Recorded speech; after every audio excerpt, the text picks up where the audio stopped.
I'm trying to change my background, but I can't do it.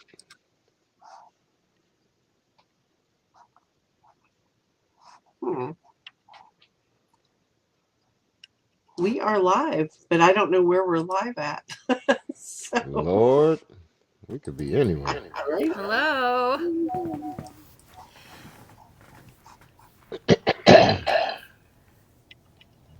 All right, guys. So we're here today. I'm Angela Caito, writer and director of Smiling, here with Melissa Lavigne, who is one of our producers. She's invisible today because we can't figure her camera out. And Walter J. Buck, who is playing God in the film. So Hi, we just God. wanted to kind of say hi to everybody and talk about the film a little bit. So, Walter, you were cast as God. What was that like for you? It was godlike. No, it was actually an honor to be casted as God in a film. Um, that to me holds a lot of weight because there's a presence that playing that character has to have. And there's also a what would you call it? A preconceived presence that people expect you to have. And if you do it a certain way, it can come off the wrong way. And if you do it a certain way, it can also portray your vision of what God is. And I think we went with the more ever present than omnipresent version of God, which is how we as people should see him. He's he's alive, he's living, he's well, and he's with us, and he's not sitting on a throne with a magnifying glass, just burning ants and calling you out for all your sins. He's actually right there with you when you're going through your issues. So it was an honor to play God in that film, and it carried a lot of weight, but as an actor, I didn't feel a lot of weight. I just knew I had to perform to the best of my abilities. So we shot the proof of concept last late November, early December. It was freezing cold when we shot that. Hmm. What was it like working with just the team that came together to work on just the proof of concept? And there's still going to be the same production crew and everything when we shoot the actual film. But what's it like Right. working with our crew? Oh, it was amazing. I've worked with them multiple times on a plethora of other short films. They were actually the same production crew that helped me shoot my 90s horror slasher film that we did some years ago. And so it was just great. The team is great. We all mesh together. Once we get in the room together, it's just like being at home, being around family. Yeah, that was the vibe I got when we were filming. It was like everybody just came together. It was like family. It just that whole weekend was we were so busy trying to get everything done. I mean, we had a cast member who was slung through a wall and Yeah. accidents I, happen like that, but it was fixed really quick thanks yeah, I to was so impressed on how fast those guys came in and repaired that with just knowing people and having connections. It was amazing just to watch yeah. that accident happen, and then literally before we finished filming, it was fixed. I was like, oh Yeah. wow. Yeah, that was big thanks to Eric Kitchens, our gaffer. He was just amazing with, hey, I know somebody, let's get it fixed. So Yeah, that was awesome. um but other than that, I mean, with that shoot that weekend, I had been saying like this whole time, I really want this film to be able to help somebody and touch somebody, and once it's made, and I prayed to God, help this film help somebody. And that weekend, the crew, Francis and Allie and everybody took all of the leftover food that we had from Olive Garden out because we had seen some people warming up to a fire in the alley the night before on Wow. Saturday night when we were filming. And they took the food outside and just sat it there just in case those people were there. And middle of the night, I get a thanks for the food message, and I'm going, who would Wow. be thanking me for food? Why Yeah. would they thanking me? I don't know anybody that would do that.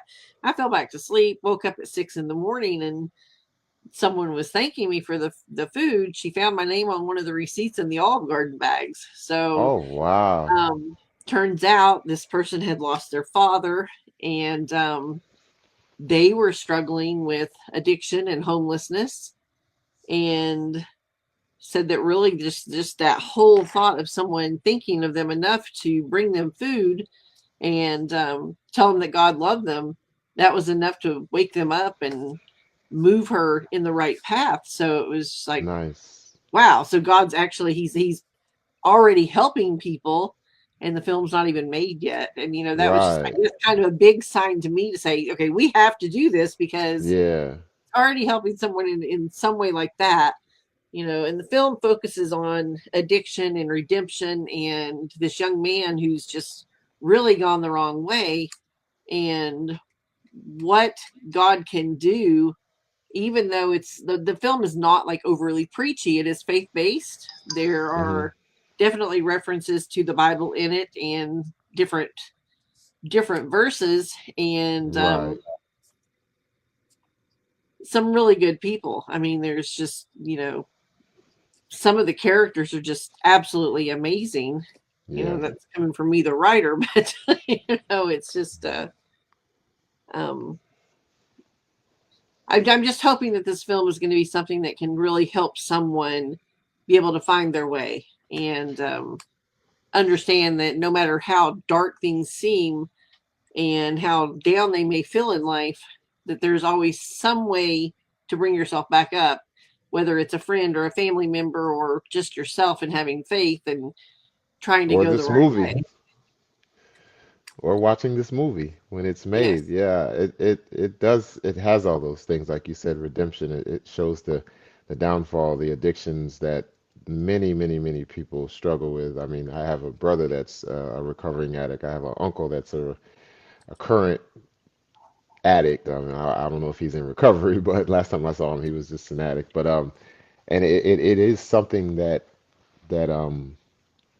destroys lives and ruins families, and it's unfortunate what it does to people, but it is this movie highlights that and shows that, from a tragic incident, people cope with things in different manners, in different ways, and drugs, alcohol, I mean, there's sexual addictions, there's all kind of addictions out there that people connect themselves to numb said pain or tragedy in their life. And in this film, we decided to, well, you as the writer decided to pick drug addiction, which, not knowing my life, in my family's life, there's that's in my family, and so I'm definitely pushing for this film to be made and to get my chance at, you know, copying behind what is it, Morgan Freeman, and doing the Bruce Almighty, but the non-comedic version. Right.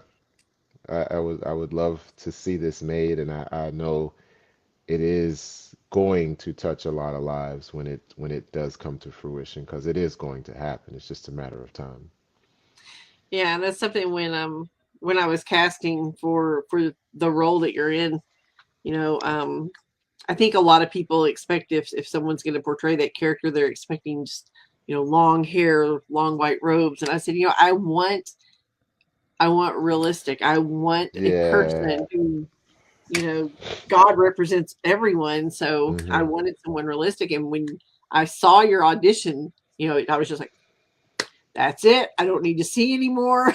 this is this is Wow. this is that character, because it's just your voice and your presence in it. And when you came in and we shot the proof of concept, I was, everybody that was back there was like, wow, he's amazing in this role. So I can't wait until we're able to go into production and Yeah, make I'm the actual excited. movie, because it's um I think that scene is really gonna I think that scene will affect people. It So will. It'll probably be a tearjerker to see that even in your worst times of life, God is still standing there cheering you yeah. on, and wanting to help you, and be there for you regardless, of what you're going through. He's still standing there just waiting on you to say, "Hey, I need your help," and he's ready to help. And I remember when I got the audition, Patrick sent it to me, who's one of the actors in the film, uh, sent it to me, and I read it, and I call him, and I always joke with him about that. And I was like, Patrick, they need God. He's like, I know, man, but you can do it. Just audition for it. It's great. I said, I don't know if you're paying attention, but I'm black. And he just starts laughing, and he's like, man, just do the audition, man. Don't worry about it. So I was like, all right, whatever, man. I'll do it. I'll do my version of what I think it would look like. So I just ran in the closet and grabbed my white outfit and threw some beads and stuff on, and I was just like, all right, here goes nothing, and I just did what I thought would would would work, and obviously it worked, and I was like, what? I got it? And I called him and I was like, hey, I got it. He's like, yeah, I heard. Like, no, they booked me for the role. He's like, I know, I heard, man. I'll see you when we film that weekend. And I was just like, this is amazing. And so I just started, thinking about it and looked at Bruce Almighty, and I realized that that wasn't the type, the not the type, what's the word I'm looking for? The personality of God that this film wanted. It wasn't a comedic side of God. It was the warm, you know, what do they call it? Tough love side of God, where He explains to you, hey, you're messing up, but at Mm-hmm. the end of all of that, I'm still here. I'm not walking away from you, but you are messing up. But I need you to call me. I'm Right. right here, but I can't do anything until you call me. And so it wasn't the comedic, lighthearted side that we needed to come out. We needed that, you know, present, ever present, tough love from God that sometimes He does show. And that was and I remember when we did the scene and I walked away and he's crying and crying and he's like, don't leave me, don't leave me, don't leave me. And I always think about that scene for some reason. And I remember it was a couple of days ago, I remember thinking about it. And I thought about this small parable that I've heard somewhere, and I've, revised it to fit my way I talk. And it talks about when you're in school, your teacher talks all year long. Your teacher's talking and teaching and talking and teaching. And there's only one time that the teacher is not talking to you or teaching, and that's when you're being tested. And I always think about that scene when I walked away. It was like God gave you the information that you needed. Now it's time to go do your test. And I Right. can't say anything to you. I can't do anything to you. I have to be quiet because you have to take this test. And obviously, in school, you get a grade and you pass or fail. But in life, unfortunately, there's no pass or fail. There's death in life, So hopefully you do something that produces life so you can continue to live a better life with him. But that part of that entire scene was always the tearjerker, or the warm fuzzy for me when, he said, I'll always be with you, my son, and he walked away. And it was just like, what? If you're gonna be with me, why are you leaving? It's just like it's time to perform. It's time to do what you know you're supposed to do. So Yeah. That's the part I love too, right? Is when you come around and you show up behind him, hmm and I love that. That's what hit me hard too. And I always think about that footprints, where he's yeah, like, but I didn't see you, I didn't see your footprints, and God was like, it's because I was carrying you. yes. And yeah, I have goosebumps right now talking about all of this. That's when I saw the proof of concept randomly on Facebook, like literally Wow. randomly. Wow. Showed up on my feed. I called Angela, or DM'd her on Facebook Messenger, and was like, I just want to help you share this. Like, Yeah. it spoke to me, and I just was like, I'll do anything I can to help in Right. any way I can to help get this movie made. So I'm super excited to be on her team and your team. And nice to meet you, Walter, for the first time. Nice meeting you as well. Sorry, my camera can't work. Oh. Oh, that's okay. Yeah, I'm glad you're on this too, Melissa. It was just, this past year has been just it's been something. We're working really hard to try to raise money to go into production, and that's just a very, very tough thing to do. Um, but we'll get there. We will get there. I have faith that you know, we will get there. But yeah, just when we were doing the proof of concept, I remember all of us, the whole crew and cast, were all in this house in Bristol, Virginia, is where we were, right beside of Tennessee, and there was a little girl who's part of the cast that came in, and she was doing just some vocals for one of the scenes in the proof of concept. Hmm. And everybody is upstairs except for the sound guys and this little girl and her mom and one of our other cast members. I think Delina was downstairs with her as well. And this little girl's down here, and we could all hear her upstairs saying her lines. And I'm looking around like everybody in the room is crying because they had already read the script for the proof of concept, so they knew what scene her voice was going in, and Right. just seeing, just everybody's just so touched by this film and what's going on in it. And I mean, we have cast and crew members who have gone through some just really terrible things, and you know, and who have family members who have, and just knowing that everyone's coming together to do this, it's just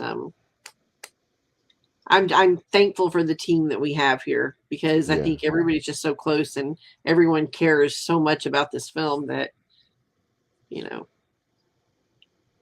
Absolutely. Yeah. even if it were just to touch somebody from the cast or crew, that matters. Right. Yeah. It's just, And we have on the crew, I know for a fact we have people from all walks of life. oh yeah.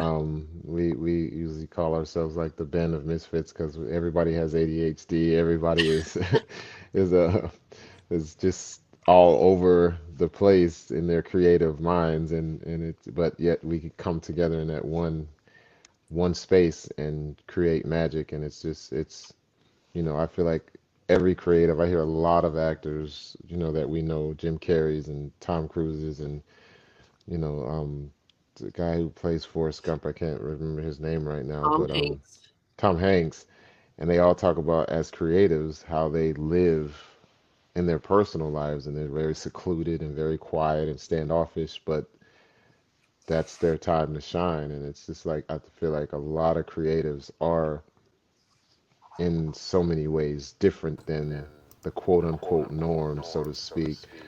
Um, which is just it's awesome how we all were able to come into that one room and things just gel, and the focus is to make the film the best that we can, barring all differences of in walks of life and everything, and we still come together to make this film is the glue that holds us together. Oh yeah, yeah. I think too the level of professionalism with everyone on the crew, especially, is just amazing. Just everybody just works together so well and so smoothly, and it's just, it's amazing to watch everyone just come together and do what they do, and they know where they're supposed to be, and it's no Exactly. confusion. So I Yeah, love that. exactly. Yeah, it does make for a better work set when everybody kind of, in the nice terms, stays in their lane, and performs and Yeah, does what they're supposed to do. It does make it easier. And then yeah. plus, when everybody enjoys and is excited about the film and the possibilities of what it's going to be, it just Oh makes it yeah. that much easier to be on set and be happy and do what you do. Oh yeah, absolutely. Yeah, so I'm hoping that we will be able to go into production in this next year and make something great. And I'm thankful to have you as part of this film, Walter. So, you know. I'm very excited, ecstatic about it. I can't wait to see what it's going to do because for me, it's not a matter of if or it's just a matter of when. What it's going to do, who it's going to touch, how high it's going to go, the theaters that it'll be in for people to watch. All of it. I'm excited to see it and just being a part of it. I can't do anything but be honored and feel respect for that because like I said, that character to play God in a film is very um I don't know. I don't even want to say nostalgic. It's just the best word I can come up with is an honor, to play God in a film. I mean, it was, if you play the devil, it's like, I'm the devil, whatever. If you play something else, but to play the one as in like Neo from the Matrix. It's like, wow, I got that character, two lines, one line, it doesn't matter. It's like that's my character, you know. So I'm very honored and excited to see it come to fruition and just the lives and people that it's going to touch, you know. Good, good. For those that don't know, Walter is in a film that's on Amazon Prime right now. The Wild Man of Shaggy Creek. Yes. Yeah. I just I watched it a couple of weeks ago. Great film. nice. It's a great family film. If you want to It watch something is. with your whole family one night, watch it this weekend. Yeah. Um, but he's also done Cobra Kai, which is on Netflix. I What have. Creed, The Blue Beetle, so many films and shows. So Yeah. be sure to check his IMDb and watch some of his other stuff too. So Yeah. I stay busy. I try to stay as busy as I can. And as long as I'm moving in the right direction, I know God is going to continue to bless me with the opportunities. The hard part about walking with God is that patience thing, and that's always the hardest part because we want everything right now, and then knowing if we got it now, we probably would mess it up or it's not the right time. So, yeah, and this is that industry where you know, you see your friends getting booked, and it's like you're stagnant. And maybe that's where the test is to see how your mindset is. And, you know, I'm watching my friends get booked on this and get booked on that. And I'm just like, they're like, what are you doing lately? Working the day job, you know. yeah, It's just like, oh man, I'm going to do this show. I got booked as this character. Awesome. And then I have to go in my prayer closet and kind of fuss at God and, you know, in my version of talking to him, like, man, this isn't fair. And, you know, why is it not me? And he's just like, as just like he was in spiraling, he's like, shh, I'm here. Calm down. yeah. Go to the Things happen job. in his time, not ours. So Yeah, and his time yeah, is always, you know, different. I remember it being on my day job just recently, and I've told my mom about it. And I was having a tough day at a job because I had prayed about a job and I got blessed with a job, and I thank God for that job every day. And I was on the job, and the job was just giving me frustrations. I worked for the federal government, and I was just upset. And I remember walking through to grab some more medical equipment that we deliver, you know, throughout the hospital for the VA. And I was just mad. And I said, Lord, you're going to have to help me because I don't know how many more days I can do this. And just sat there and I remember walking to go do something as I was talking and I walked off and I just, like I'm hearing you talk to me, he was like, just hold on a little bit longer. I got you. And I kind of looked around like, what? Somebody listening to me talk or something? And he just said it again. Hold on, I got you. And of course, you know, his little bit longer could be 7 years or 7 minutes. So it's just like, I'm holding on. right, How long am I supposed to hold on here, Lord? You know, and then it's just, you know, you go through those moments with the Lord and you just have to keep trusting him. And, you know, I do trust him. And every time I have those moments, I say you got me. I'm, I'm holding. So, but that movie has a lot of messages in it that are like that, you know, where you have to trust God even when it's dark and the lights are right, off and you can't see where you're going. You have to just follow his voice, you know, like the sheep does. They don't necessarily pay attention to what he looks like. They know his voice. right, Because if I'm not mistaken, sheeps don't have the best vision, but they just know the shepherd's voice. And when they hear it, they know, oh, he's over here. And that's what I have to do, and that's what we all have to do. And in that movie, there's a lot of that symbolism is the word that comes to mind, where he has to know God's voice and understand that even though it's dark and the lights are turned off and it seems like nobody's there, I got you. right. Well, Walter, thank you so much for being here today. And Melissa, next time Melissa's camera will be working, I hope. Hey, I got my picture up at least. So I was playing with technology, but yes, yes. Grateful for both of you, and I'm ready for start filming this year with you all. Let's do it. Let's go. Absolutely. Yeah, please. We have a Kickstarter that just started yesterday. If everybody can share that Kickstarter, pledge to it. let's get this going. Let's get things moving forward and get this film made. So our overall budget is around $719,000. We're trying to raise 25 right now to get things really kicked off. So, but anyways, it was great having you all here today, and I'm sure we'll be going live another time or two this coming week. So I guess that's it for today, though. Thank you for having me. I really appreciate it, Melissa. It was nice meeting you. Nice meeting you. All right, and we will Have a great talk day. soon. Bye, everyone.